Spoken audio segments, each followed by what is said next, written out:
Good morning. We are Ayin Beis on page 1366, doing a summary and review. Though we've learned all of this, but we're reviewing it now in larger context after being informed and by the source material of the Alter Rebbe's Maimer, the Mikra Rebbe's Maimer. So the general theme is Makabel. In the Makabel itself, Malchus, there are three levels: Malchus of Bria, Malchus Yitzira, and Malchus of Asiya. They correspond to the three physical examples we have of it in this world: moonlight, the light, the glow of a luminous stone, and the light as that helps us, the eyesight that uses an external light to be able to see. We're going to get back to those three examples a little later. Right now, to explain it, the Rebbe Rashab at the bottom of page 1364 entered into saying, let's understand about Agdama, Api Agdama, that there are three levels in Torah: Mikra, Mishnah, Talmud, which the Pri Chaim says corresponds to in Asiya, Yetzira, and Bria. So Mikra, Talmud is in Bria, Mishnah is in Yetzira, and Mikra is in Asiya. But then it says elsewhere that Mikra is Chabad of Atzilus, Mishnah is Chagas, and Talmud is Nehi. If you understand, but so like the opposite order. And actually, if you're familiar, he's going to mention it later. Chabad actually associates more to Bria, and Chagas to Yitzira. So Mishnah, either way, is in the middle. But Talmud is like Nehi, so it really belongs in Asiya, because Nehi is the Asiya within Atzilus. Doesn't say that explicitly, but later he's going to mention it. That's why I'm pointing it out. Bottom line is, to reconcile that, so the Rebbe Rashab goes, firstly establishes the Hiskalalus, that there's within each of those, within Chabad there's a Chagas and Nehi, within Chagas there's a Chabad and Nehi, and within Nehi there's a Chabad and Chagas. There's Hiskalalus. Everything has all of them within them, which is laying the foundation for what he's going to soon say, that ultimately Mikra is actually Nehi within Chabad. You'll see at the end of the next paragraph where we're at now, he's going to spell that out. But bottom line is, that's the first point. And then he says, Al Pizeh Yuvan, which is what we learned yesterday. Well, according to this, we'll understand what it says in Pri Chaim, that Mikra is Basiya. So we're talking now about Mikra and Asiya.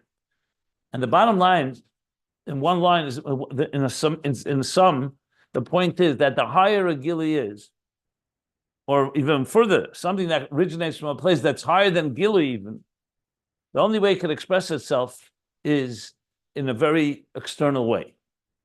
So in other words, Mikra, because it's rooted, he says, in Chochma Chabad, Zois Vadai, in Chabad, Chochma, which is all the way to the point of Chochma Ma'ayin to Motzah, which is even higher than Asaga, higher than Gili, as he establishes at the bottom of page 1365. Now, all of Torah originates in Chochma, in Chabad, but the others is Chagas within Chabad, Mishnah, and Talmud would be Nehi within Chabad, like he says in the parentheses.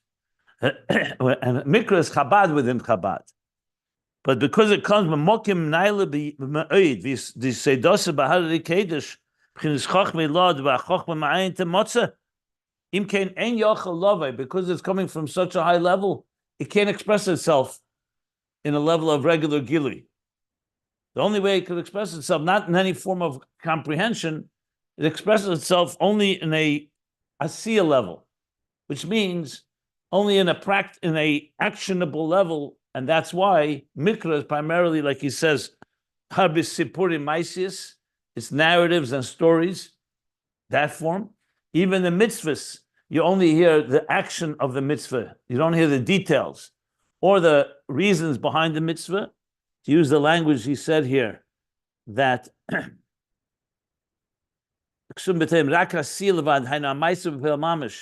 to put on film, to build a sukkah, but there's no prote hadova. The details are not explained, and time in Basogas klal. Only the etzem Asiya.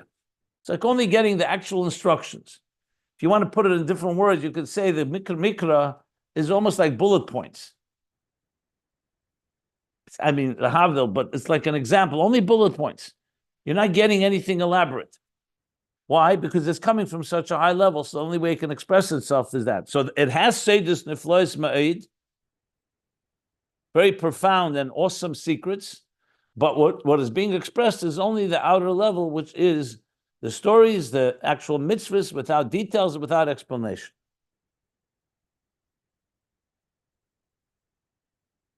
So it's exactly Haba Hatalia. It's interdependent. Because it's rooted in Chabad, higher than the others, than Mishnah and Talmud. The only place it could be revealed is in the place that's the lowest place, meaning in the outer expression of something. And now he's going to explain why. Only in Asiya that's always Gala She'er. And I gave several examples for this yesterday, like the embrace and the love of a parent to a young child. So it can't come into Gili. The atzmistic love, only way it can express itself is an embrace.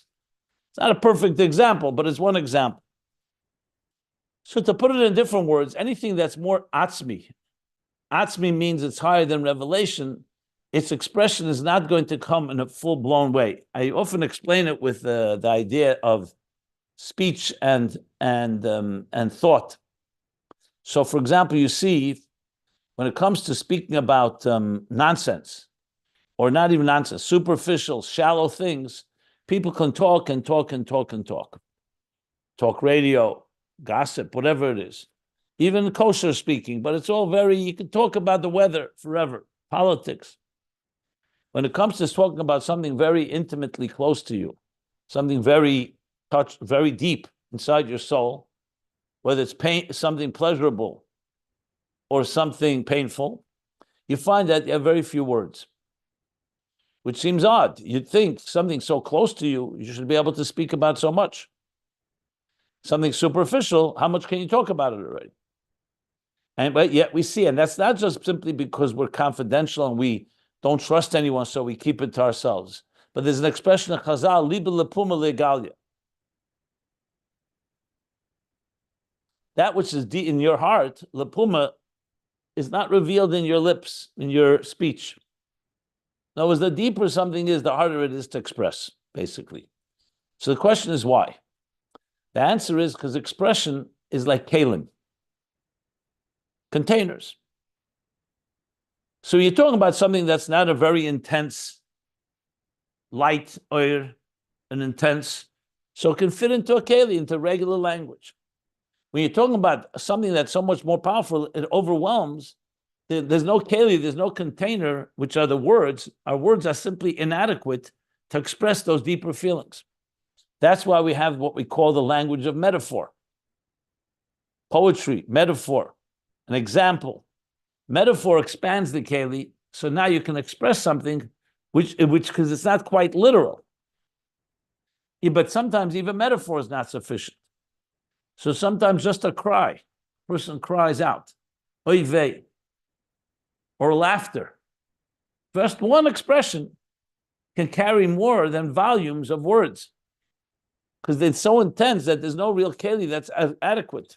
Like I said again, a keli is a keli. A cup can hold water in it.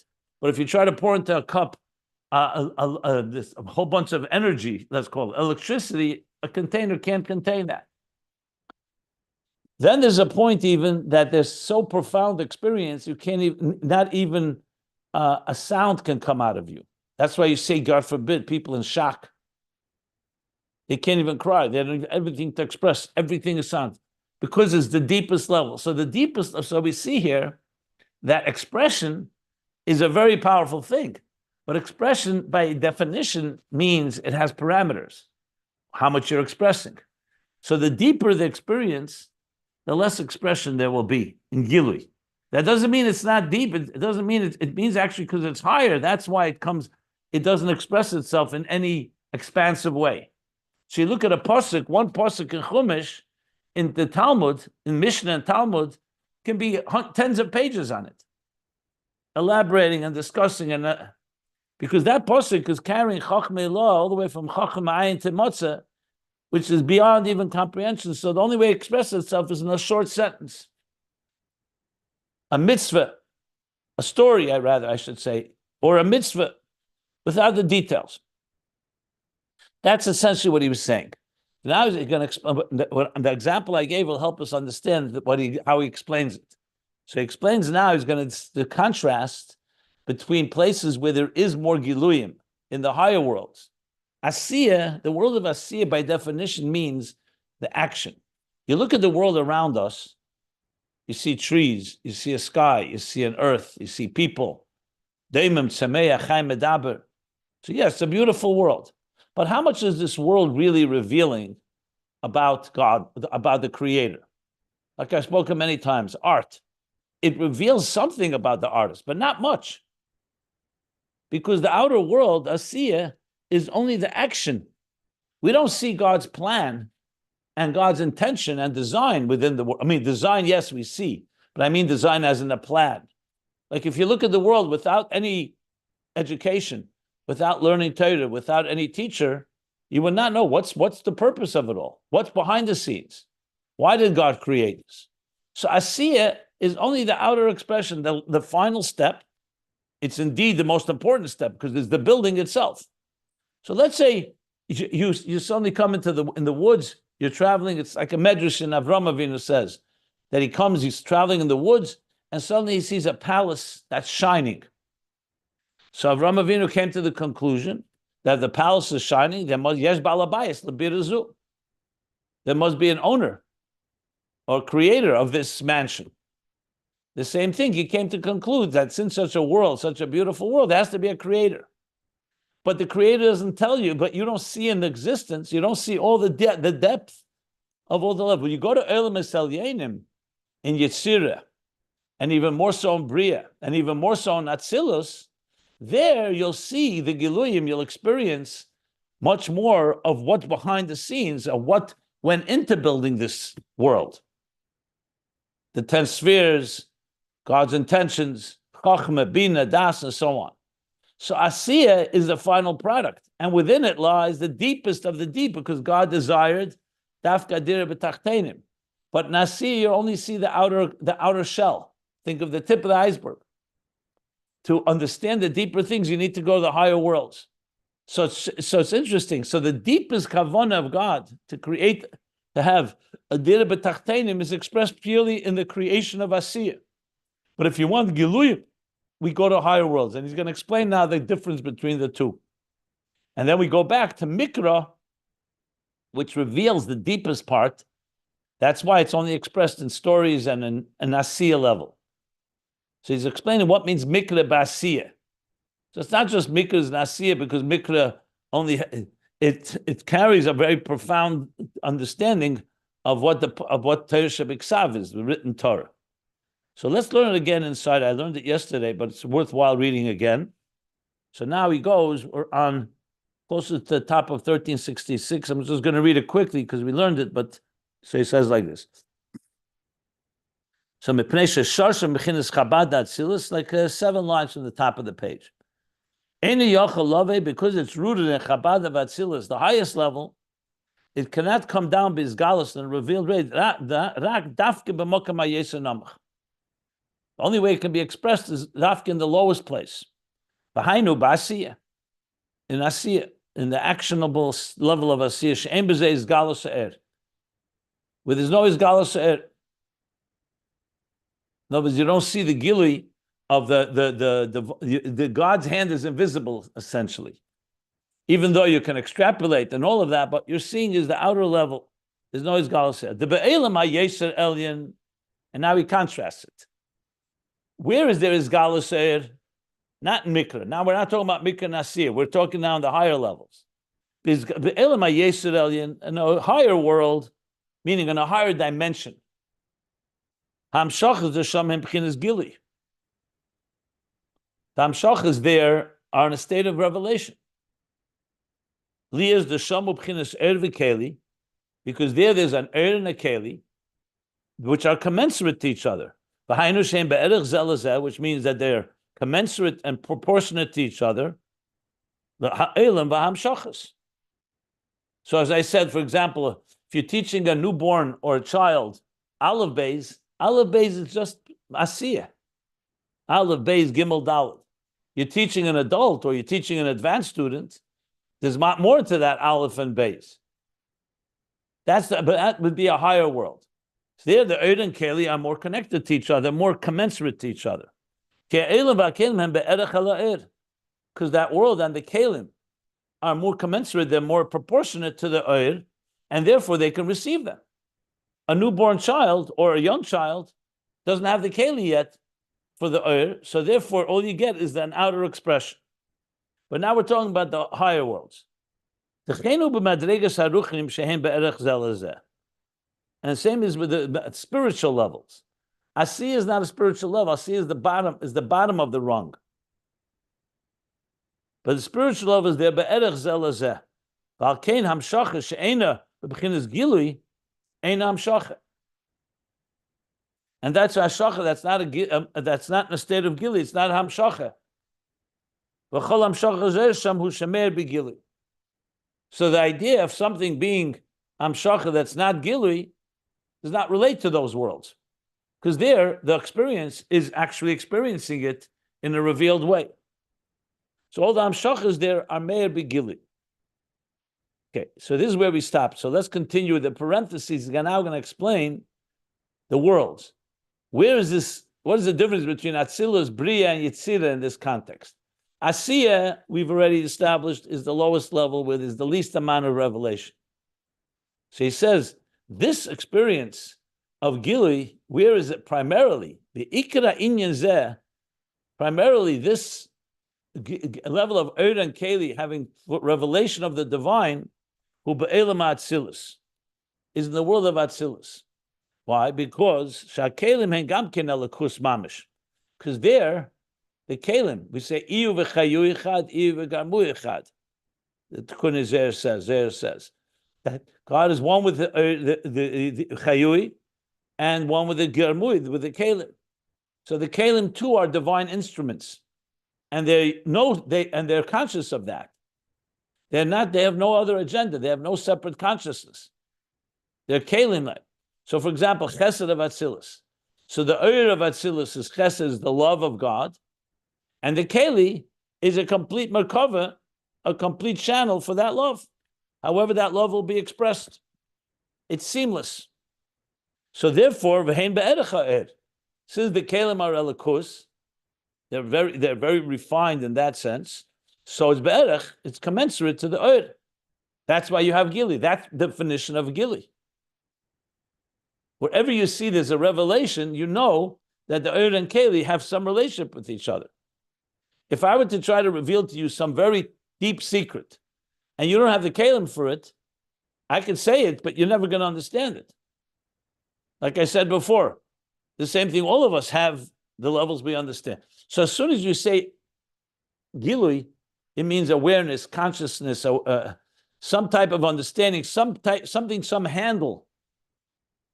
That's why when we read Mikra, I'm just jumping there for a moment just to get, when you read a posuk, you see right away, you don't see the deeper secrets in it. You could tell there must be something much more in here, especially when you learn Pshat, Remez, Drush, and Sod, and Kabbalah, Chassidus, you suddenly say, wow, all that in one word, Bereshis.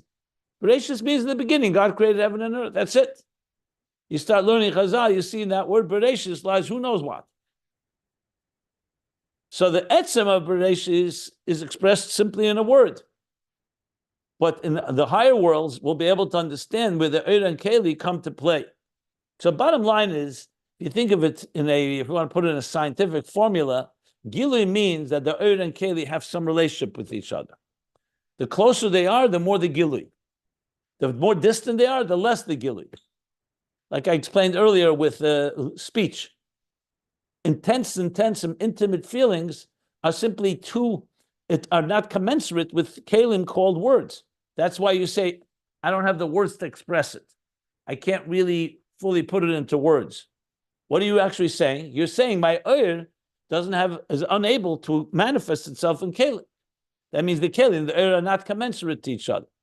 That's why I gave that example. There are other examples as well.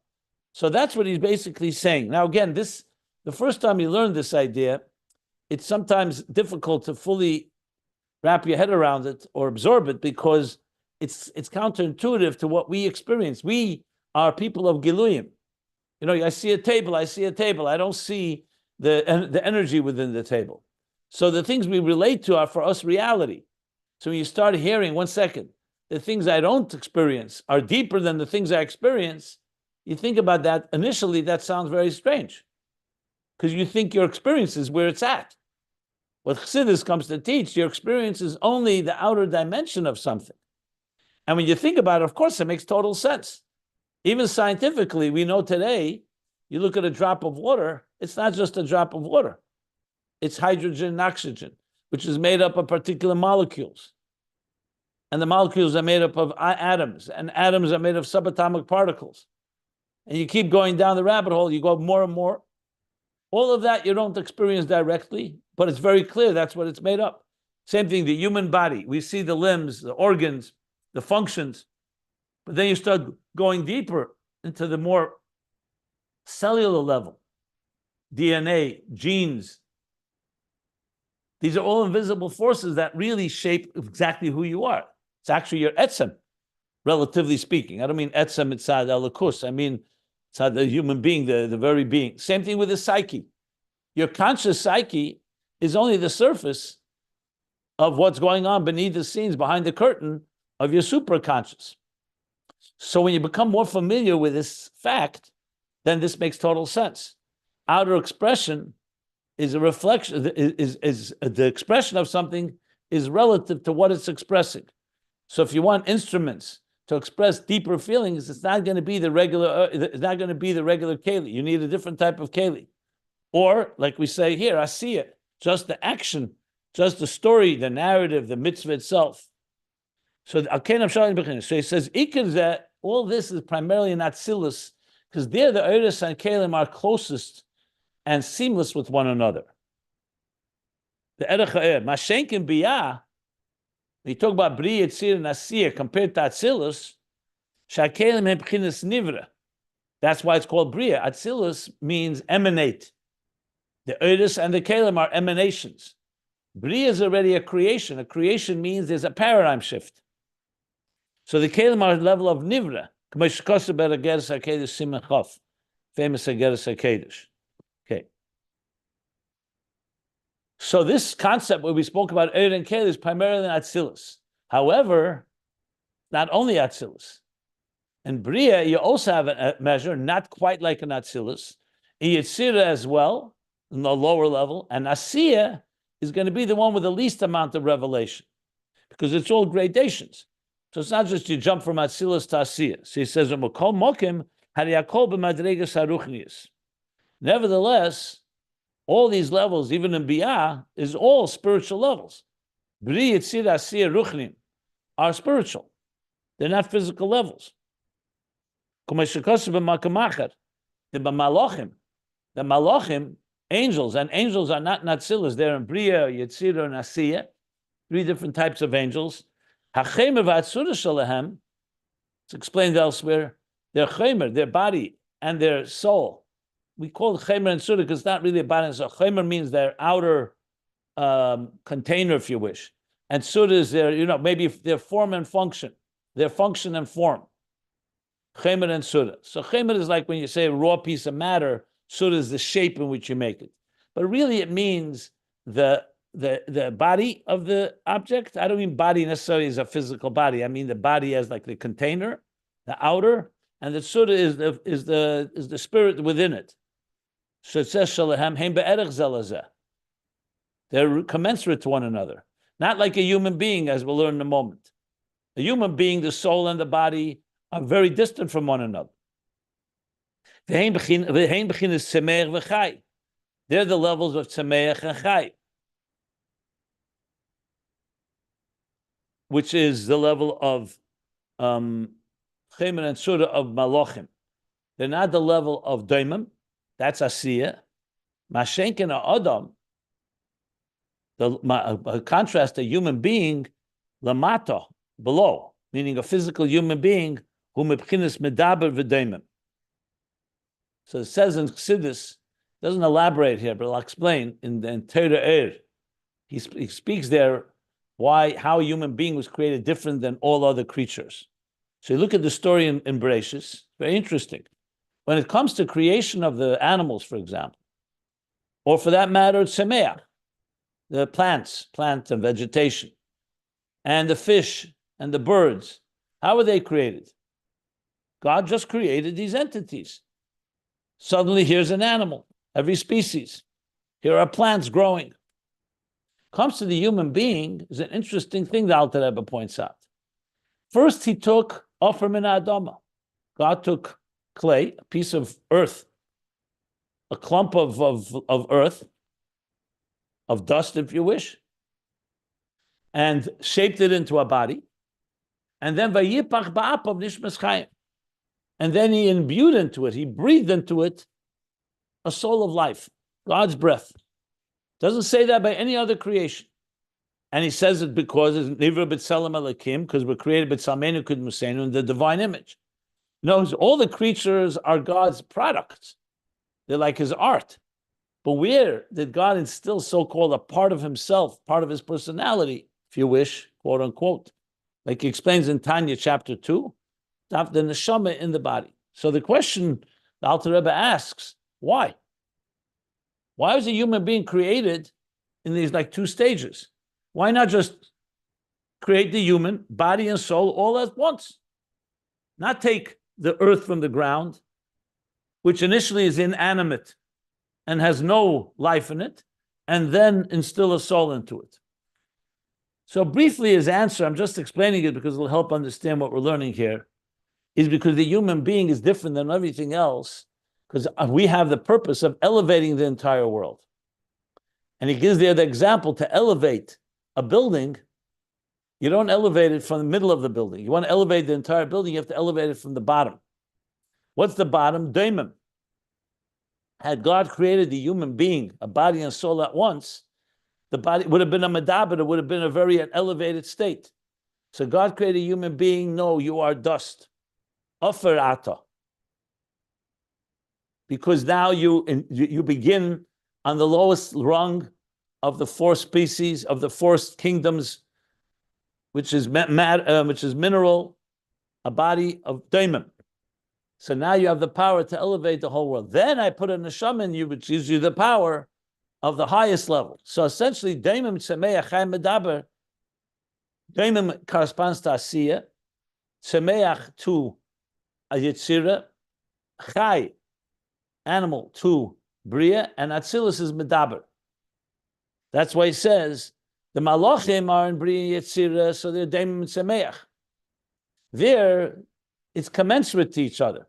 They're created in a way that's commensurate to each other. Tsemeach and chai, rather. Tzemeach and chai. He says chai and tzemeach. But an Adam has the two extremes. On one hand, daimon, offer min adama. On the other hand, the neshama from medaber, which is a medaber, makes him into that's the human being, the special human being of Atzilus. So right there you see how it's not commensurate to one another, which is exactly the kavanah. Because you want the human to come down into earth and elevate the whole Seder Shtalshus, Daimim, Tzemeach, Chai, and Medaber, and to the highest levels. So the point he's making here, bottom line, this parenthesis, that the main Gilui of Elokus, Er and Keli, commensurate to each other is not Silus. But in Bri Yitzira, you still have Ruchnius. It's an Asiya where you have no Gilui at all. Asiya Gashmis, I should say. You have no Gilui at all, because it's coming from such a high level.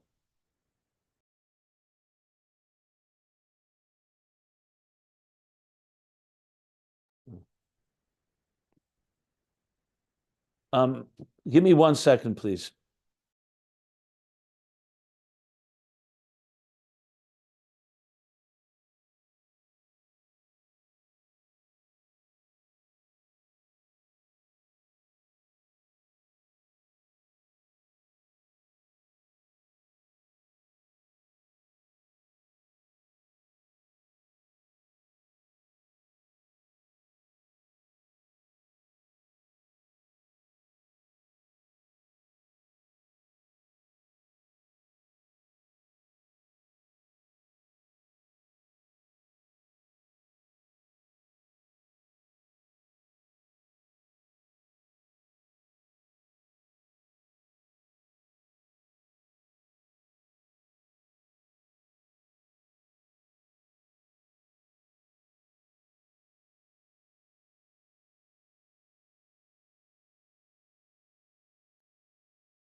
Sorry about that. Okay.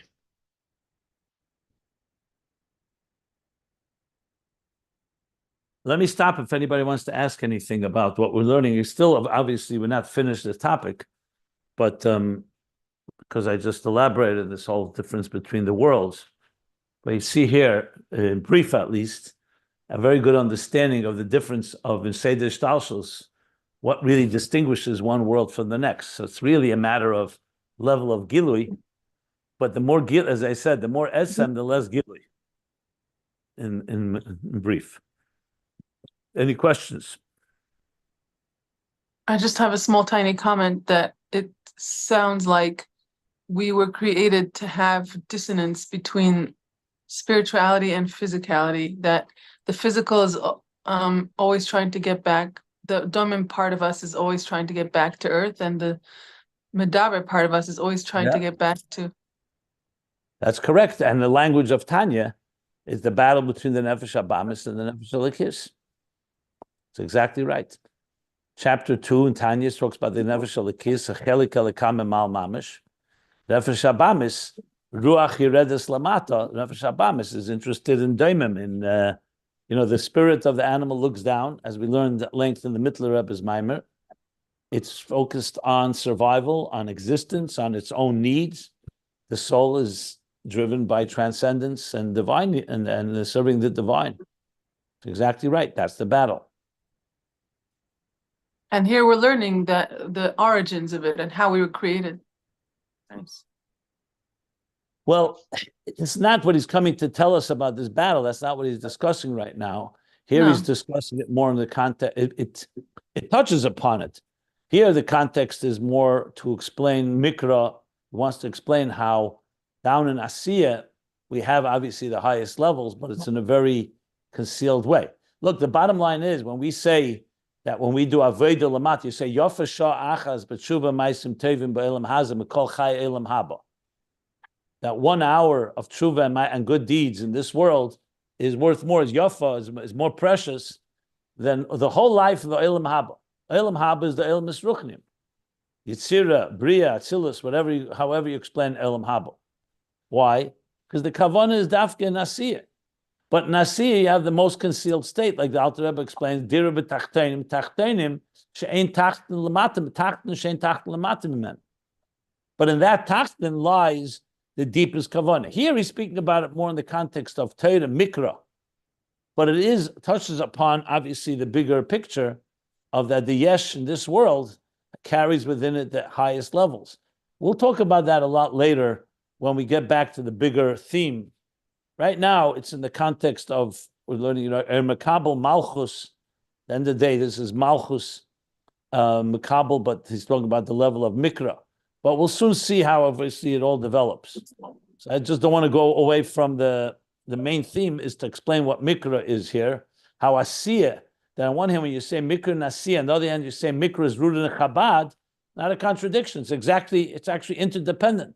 The higher something is rooted, the lower it goes down in its expression, meaning the more concealed is the expression, like he said. So now he continues. He's not finished. Till the end of the paragraph, he's going to elaborate to explain this point further. So he says, Balkain, and therefore, b'madrega gavoya shalamayla megeder gilui. So therefore, when you're talking about a high level, that's higher than gilui. Because these worlds we just talked about, their whole definition is gilui. Atzilus is all about gilui. If it's concealed, it's not Atzilus. The whole point of Atzilus is gilui elikus. That if you were living in the world of Atzilus, all your whole life would be like the ovis, hein hen amarkava. There would be nothing but fulfilling what God wants. Why? Because the Eris and Kalim are all elikus. That's their experience. So when you're talking about a madrei shalamayla megeder gilui, ef shel is galus be'elam elyon. It cannot manifest in the Elam Elyon because the Elam Elyon is defined by Gilui. And we're talking about something that is completely beyond Gilui. Or the Gavoy Shalamayla Megeder Gilui. Now he's saying even not just higher than Gilui, it's higher than Geder Gilui, which means it's not even in the domain of Gilui, which is interesting. In other words, he's saying, before he said Mikra is rooted in Chabad, the Chochmah, Alpaim Kodmet Elam, he said I'm a ayin timotza, ayin lo maila mahasaga. He's now saying higher than Geder Gili, so that cannot come in Elam Elyon. Rak ba'elam atachn ba'asiya. Only in the lowest world, in the low world of Asiya, Yochel liyas hamshacha zu can be this hamshacha, which is not a Gili, she'en above is galus mamash, that does not come into an actual manifestation. Okay, so that is important, obviously a critical law, so to speak, principle that is established. And then, of course, that applies to Mikra. Now he's going to give an example from this in context of what we were just discussing about actually the world itself. So he says, Valderech mashakosu b'mokem acher. This is similar to what it says, Alderech, comparable to what it says elsewhere. The Hamshachas Eidin Sof HaSovev Kalalman, that the transmission of the divine infinite light called Sovev Kalalman, transcendent light, I'll explain it in a moment, Hulamata Dafke, that higher transcendent light, that Sovev Kalalman, and the Alter Rebbe explains in Tanya Perek Memches 48, that Sovev does not mean surround. Sovev literally means surrounds. He says it doesn't mean surrounds. It means it's beyond. So we call it surrounds as of transcending beyond. It's not like surrounds as you would, let's say, you surround something. Because we're not talking about space here, we're talking about qualitative surrounding, which means that Sovev Kalam is essentially divine energy that transcends existence.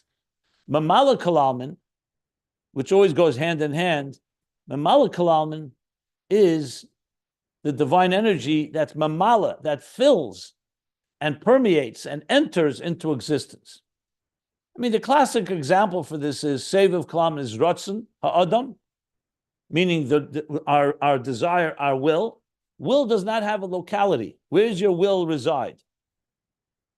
On the other hand, your Koiches HaNefesh, Koiches Pnimim as they're called, that's the Mamala Kalam within us, have every one of them as a locality. Your mind is in your brain, your emotions in your heart, your vision in your eyes, your hearing in your ears. So Ratzon, which is like Keser, is like a Sovev Kalam experience. It more transcends. It's not defined by any particular parameter of the structure of existence, whereas Mamala Kalam is actually completely defined. When God said, for example, Bereshis bara Elokim es hashamayim v'haaretz, that's more of a makif, a Sovev. But then when he says Yehi Oyer, Yehi Rakia, Teitzi Eretz Desha, so then he's actually speaking words that relate to a very particular creation, light, heaven, vegetation.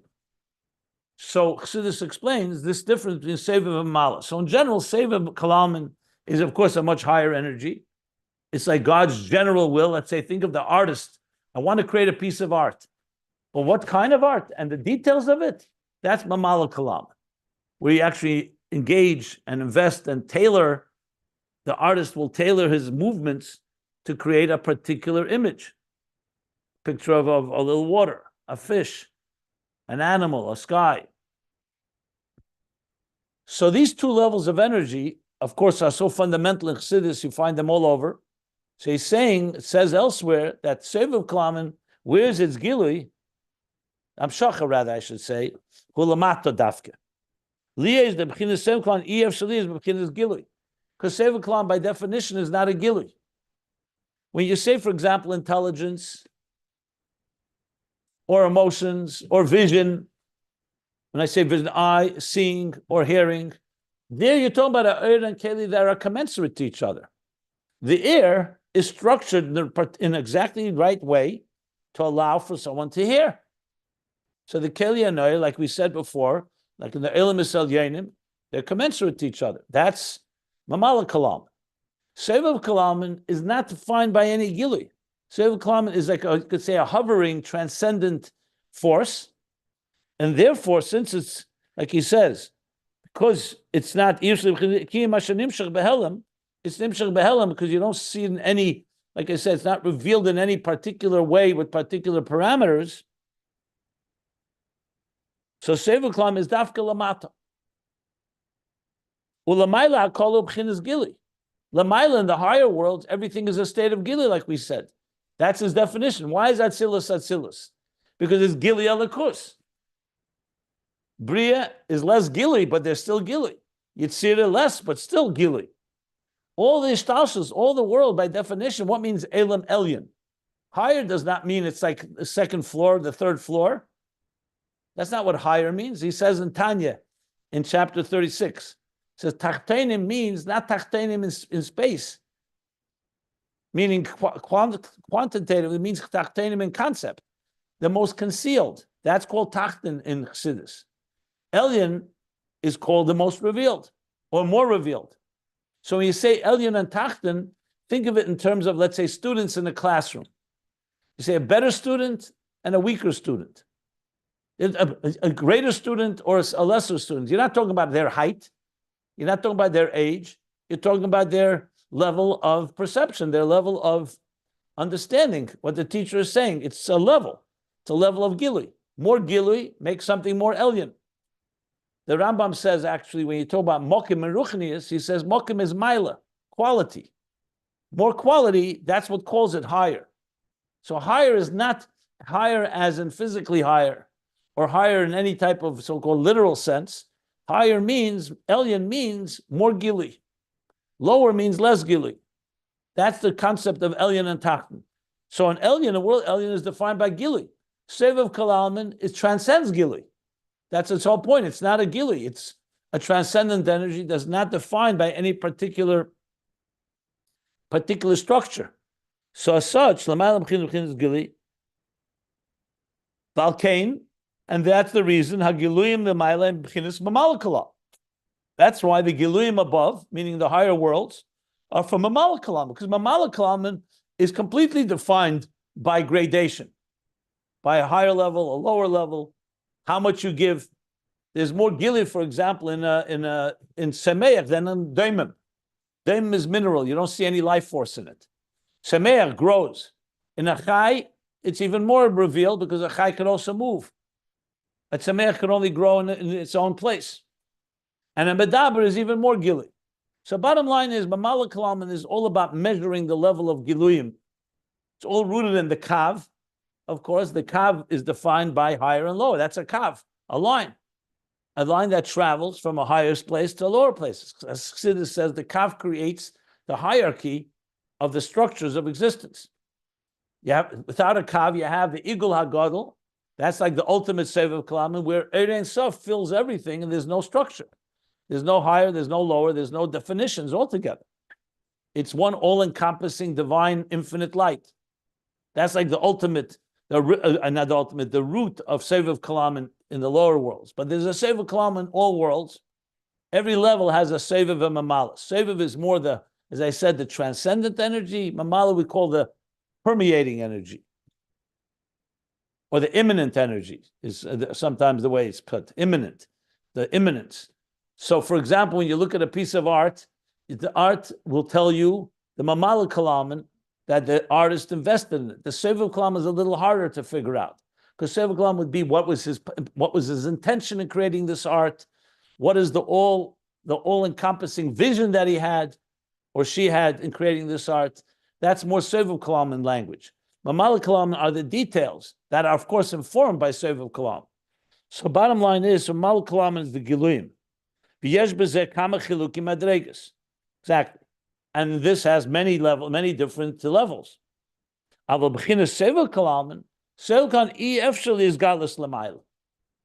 cannot be revealed above, because Sovev Kalam transcends Gilui, and above the worlds are all defined by Giluyim. The Sovev Kalam, the Rebbe Rashab qualifies, and those Sovev Kalam how could you say that? You just said Sovev Kalam is an equalizer. So even though Sovev Kalam really is everywhere, as we learned earlier in the Inyan HaMakifim, so we talked about the difference between Makif and Primi, which is another word for Sovev Mamala, that the Makif is everywhere. So yes, you could say it's not revealed in the higher worlds, but how could you say it's not there? So he says, Lamaila, you only have a reflection of Sovev. Obviously, there's something there of Sovev as well, because Sovev encompasses everything. Another way you could say is dafka makif harochik, meaning there's two levels of makif harochik and makif hakorev. Like the difference between a garment is a makif, it surrounds you, but a garment is still tailored to the body. It's not quite pnimi, because it's a garment. A house, for example, Chassidus says, when you see a garment, you can tell the size of the person who wears that garment. You look at a house, you can't tell the person who's living in it because it's called a makif harochik. A house is a makif as well. It also surrounds us, meaning beyond us, but it's beyond completely. It doesn't have any relation to the measurements of the detail. So there's a Sovev that's closer to mamala, and there's a Sovev that's completely beyond. We learned this at length in volume 1. So he's saying, so there's two ways you can explain an Elam Esalyenim. Either it's a reflection of the transcendent, or it's the makif ha-rochik, meaning it's removed, more removed. So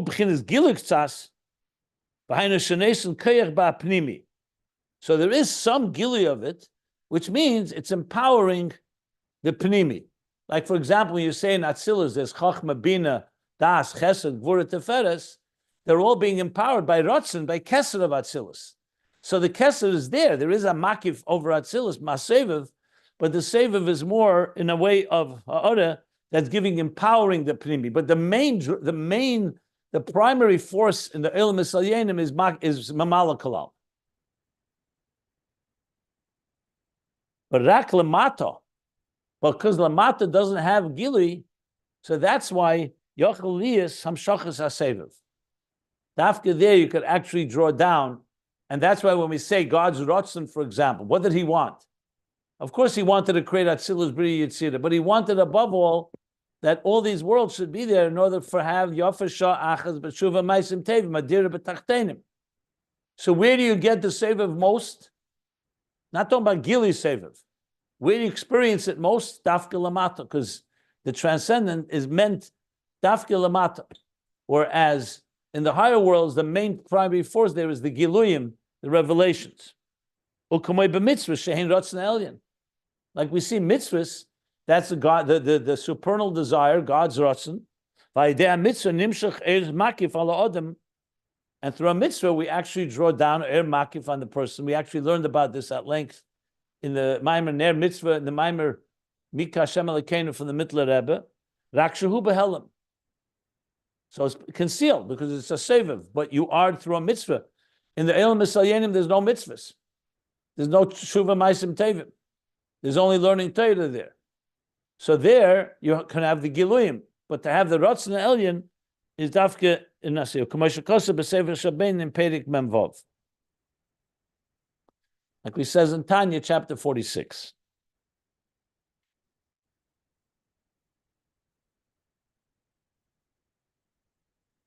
So think of a structure.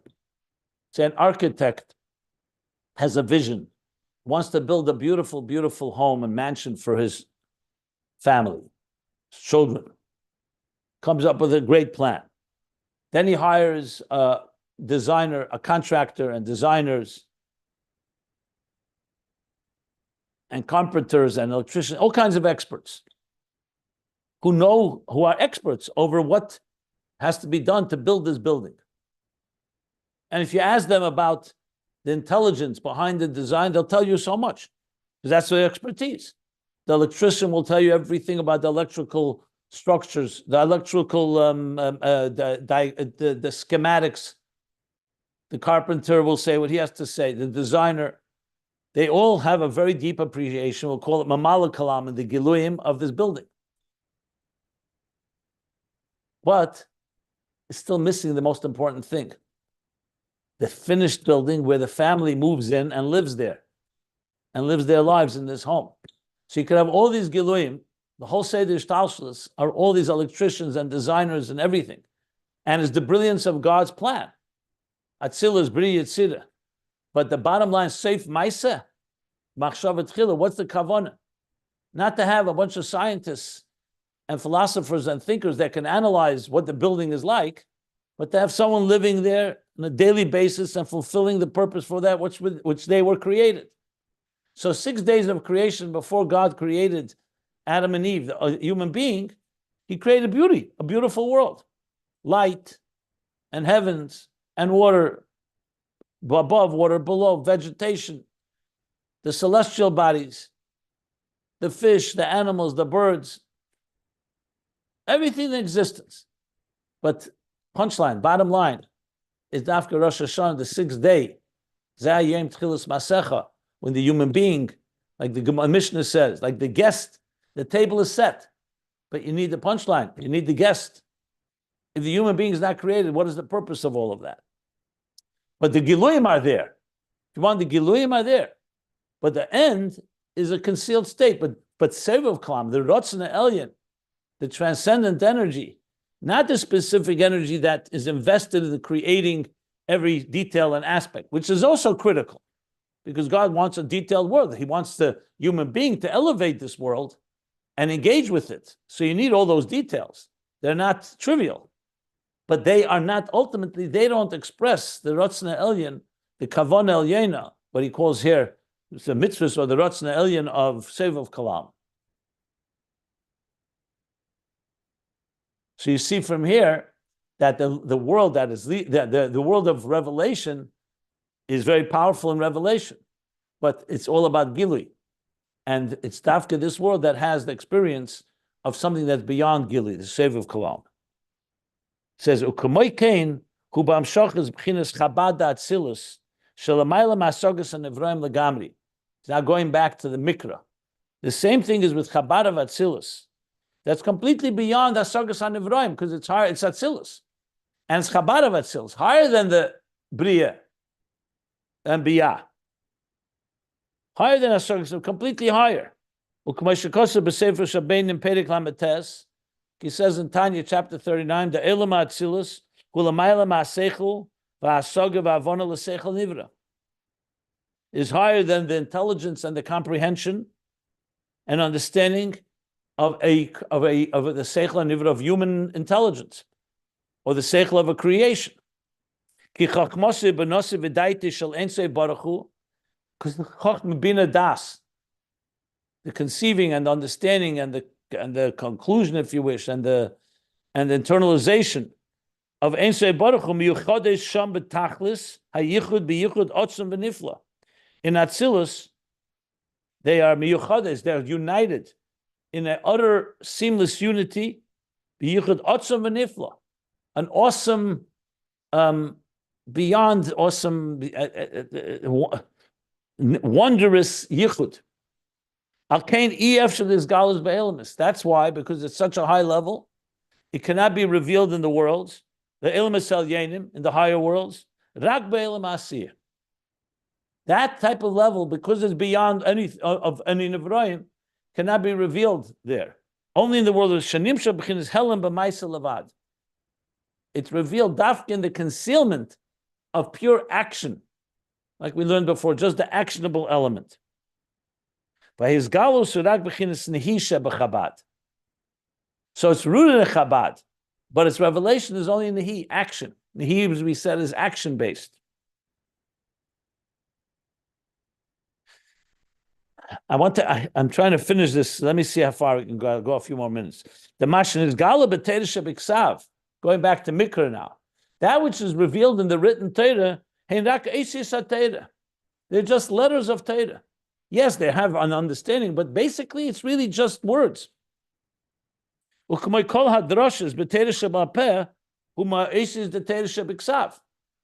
drushes, all the elaborations and exposition in the oral Torah is from letters, from different words and composition. Every letter is being dissected. My timer, Amr Kra. Throughout the Talmud, you'll find, through the Gemara, you'll find, how do you know my timer? What's the reason of this in this statement? Why this teacher, sage, says Amr Kra, because it says so in the verse. So Torah Shabbat Peh is based on the words and the and verses in the pasuk. V'deishina Asiya Yusedis, and every letter is dissected and analyzed and probed. Deishina Asiya Yusedis means when there's an extra word. Ukamoy vov, the v'chiyish yishal ukahai gavna. So the Gemara will learn a whole thing just because of Vav, one letter of Vav.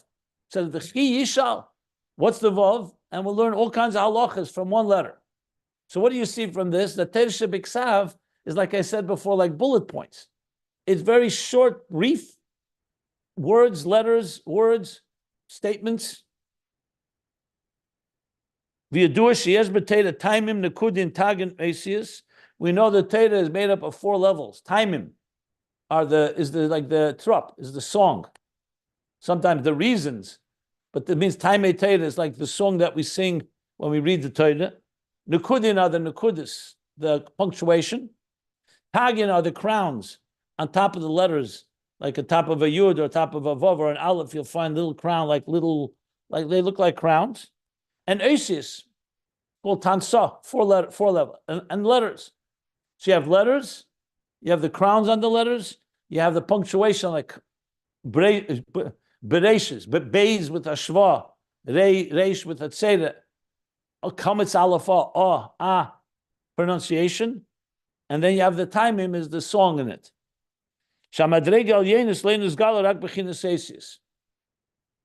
That the highest level, the higher levels, only express themselves in pure letters. They're fundamentally concealed. You just see letter. You see a vav.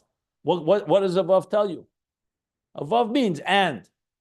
But the Torah Shabbat will reveal all the depth within it. And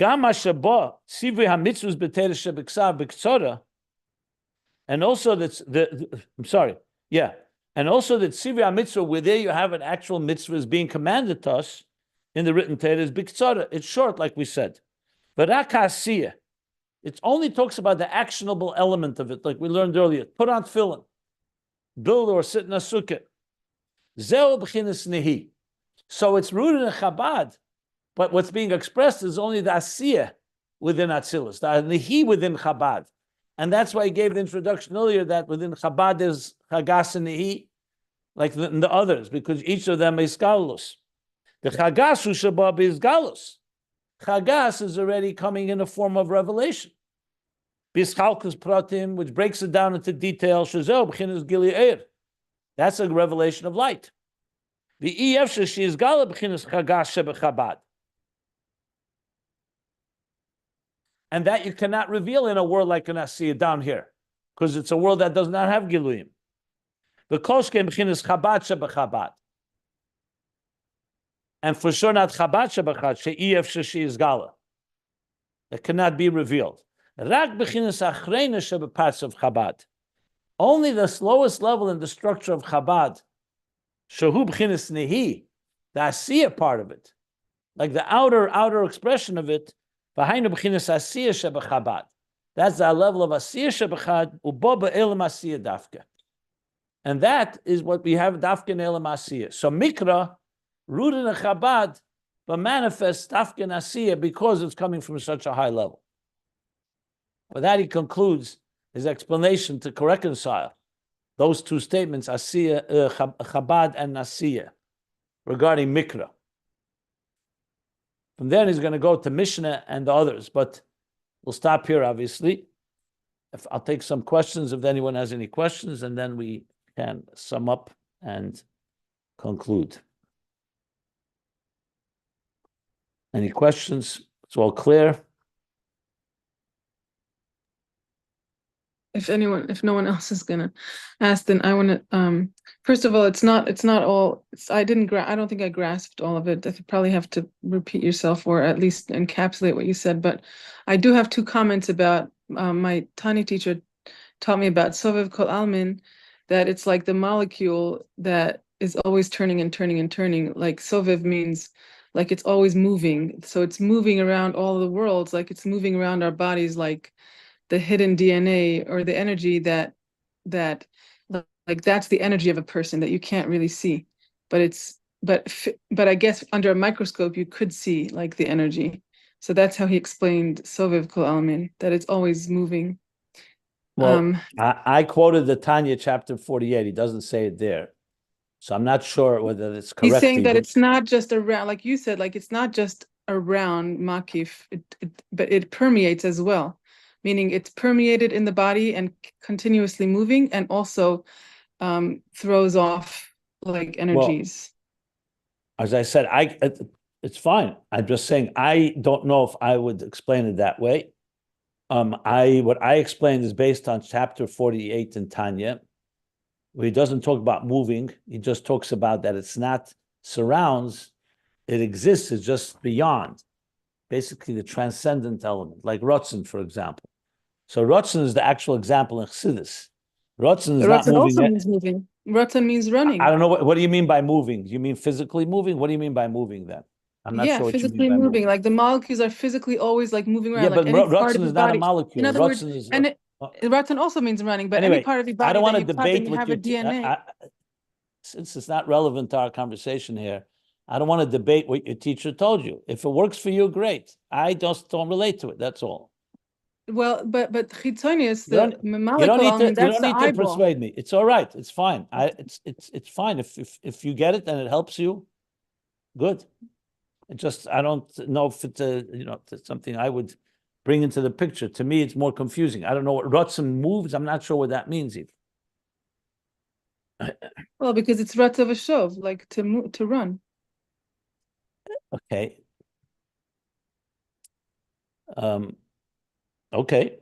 And then the other thing that I wanted to comment on was nifla. Nifla is also from Lashon nifles, lo niflesi milcha, like elevated. Okay. That's Okay. Yeah. And then if the last thing, if you could encapsulate in your own words without pausing to read from the mimer, encapsulate in your own words, if you could explain, what we just learned. I thought I did this whole class with many examples.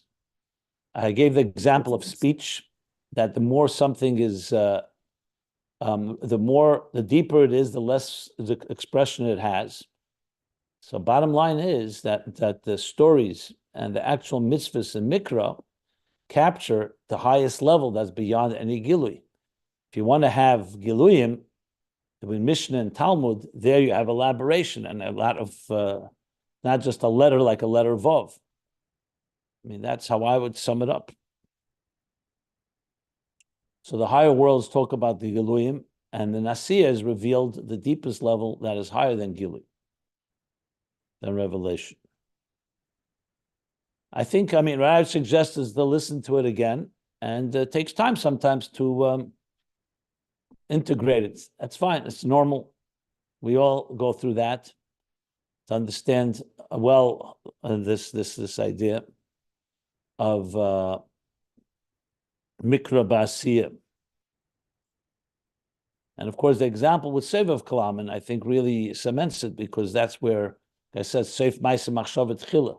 The example I gave with the mansion, with the house, I think also works quite well. But as I said, that's what I would recommend to everyone. The more you review it, the better you'll be, the more you'll understand it. So we'll stop here, the end of the paragraph on page 1366, bottom of the page, Mikra ba'Asiya. Let me stop. Does anyone have any other questions?